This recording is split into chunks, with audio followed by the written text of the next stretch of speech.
Pernikahan pahit. Di sebuah desa kecil di Jawa Barat, hidup seorang gadis bernama Epi. Ia baru berusia 19 tahun, namun sudah gelisah karena belum menikah. Di desanya, perempuan yang lewat dari usia belasan tanpa suami akan dicap sebagai perawan tua. Tradisi yang mengakar kuat membuat perempuan hanya mengenyam pendidikan sampai SD atau SMP, lalu menikah muda dan menjadi ibu rumah tangga. Epi tak mau menjadi bahan gunjingan tetangga, apalagi ibunya sering mengingatkan, perempuan jangan lama-lama sendiri, nanti susah dapat jodoh. Epi bekerja sebagai asisten rumah tangga, art, di Jakarta. Setiap bulan, ia mengirim sebagian gajinya ke orang tuanya di kampung. Walau lelah dengan pekerjaannya, ia tetap bersyukur bisa membantu keluarganya. Namun, di dalam hatinya, ia ingin segera menikah agar tidak lagi harus bekerja sebagai art. Ia sering melihat teman-teman seusianya di kampung sudah punya suami dan anak, sementara dirinya masih sendiri. Hal itu membuatnya semakin gelisah. Di sela-sela kesibukan, ia bermain media sosial, tempat ia bertemu dengan seorang pria bernama Roni. Kebetulan, Roni berasal dari desa yang sama, tapi merantau ke Jakarta sebagai kuli bangunan. Awalnya, mereka hanya berbincang ringan, bertukar cerita tentang kampung halaman, tetapi lama-kelamaan hubungan mereka semakin dekat. Roni terlihat perhatian dan sering menghibur Epi saat ia lelah bekerja. Tak butuh waktu lama, mereka memutuskan menikah. Roni tampak baik dan bertanggung jawab, meski gajinya tak seberapa. Bagi Epi, menikah adalah jalan keluar dari tekanan sosial. Pernikahan mereka digelar sederhana di rumah orang tua Epi.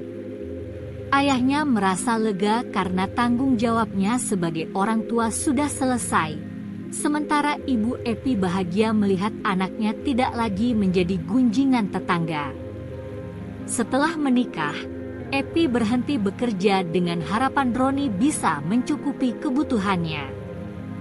Sayangnya, ia masih memiliki cicilan motor yang ia beli untuk mempermudah mobilitas saat di Jakarta. Epi berharap suaminya akan membantu melunasi utang tersebut. Namun, kenyataan berkata lain. Roni jarang pulang.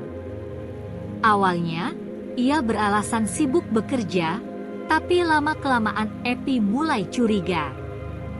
Uang yang diberikan pun tidak cukup untuk kehidupan sehari-hari, apalagi membayar cicilan motor. Setiap kali Epi menanyakan kapan Roni akan pulang lebih lama, jawaban yang diberikan selalu berputar-putar. Kerjaan lagi banyak, Pi. Aku juga kuli, kalau nggak kerja, nggak dibayar, begitu alasannya. Namun, firasat Epi mulai tidak enak saat mendengar bisikan tetangga bahwa Roni masih sering terlihat bersama seorang perempuan lain di Jakarta. Tak tahan dengan kebohongan suaminya, Epi pergi ke Jakarta untuk mengecek kebenarannya. Setelah mencari tahu, ia akhirnya menemukan alamat tempat tinggal Roni.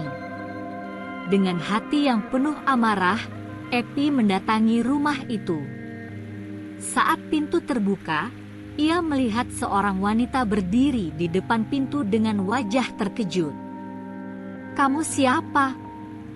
Mau cari siapa?" tanya perempuan itu. "Saya Epi, istrinya Roni." "Mana suami saya?" Epi langsung marah tanpa basa-basi. Perempuan itu terdiam sejenak, lalu tertawa sinis. "Istrinya? Saya ini istrinya yang sah, bukan kamu. Kamu itu cuma perempuan yang ditipu Roni." Epi terkejut dan tidak percaya. Ia mencoba berdebat, tetapi perempuan itu justru mengusirnya dengan kasar. Tak lama, Roni keluar dari dalam rumah dengan wajah panik. "Udah, Pi, pulang aja. Jangan bikin masalah," kata Roni dengan nada mengancam. "Masalah? Kamu yang nipu aku. Kamu bilang duda, ternyata masih punya istri," Epi berteriak. Roni hanya menggeleng, tak memberi penjelasan lebih lanjut. Perempuan itu pun semakin marah dan mendorong Epi hingga hampir jatuh ke lantai. Dengan penuh amarah dan kekecewaan, Epi akhirnya pergi dengan air mata yang terus mengalir di pipinya. Setelah kejadian itu, Roni menghilang dan tak pernah pulang. Epi yang sudah kehabisan uang semakin terpuruk saat motor yang belum lunas cicilannya ditarik oleh pihak leasing karena sudah menunggak beberapa bulan. Kini ia benar-benar tak memiliki apapun. Kembali ke kampung bukanlah pilihan karena ia akan menjadi bahan gunjingan. Ia pun akhirnya memutuskan kembali ke Jakarta, namun kali ini bukan sebagai art. Di tengah kebingungannya mencari pekerjaan, seorang teman mengenalkannya pada dunia karaoke plus-plus. "Kalau kamu mau cepat dapat uang, kerja di sini aja, Pi. Lumayan buat bertahan hidup," kata temannya. Awalnya, Epi ragu. Ia merasa takut dan malu.